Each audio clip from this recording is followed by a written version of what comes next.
বই মেলায় গেলাম, রনি ভাইয়ের সঙ্গে দেখা। রনি বলল তারেক দিঘায় পরিচয় করায় দিই। উনি হচ্ছে আমাদের কবির ভাই।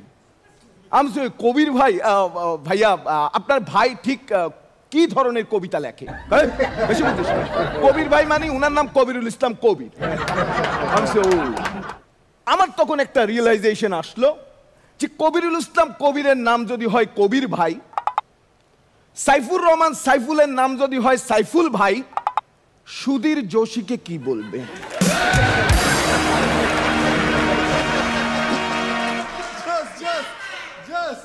আমি কবিতা নিয়ে তো বলছি ভাই, আমি একটা কবিতা আবৃত্তি করতে চাই ছোট্ট করে।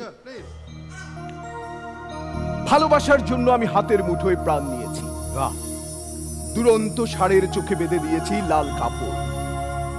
বিশ্ব সংসার তন্ন তন্ন করে খুঁজে এনেছি 108টি নীল পদ্ম।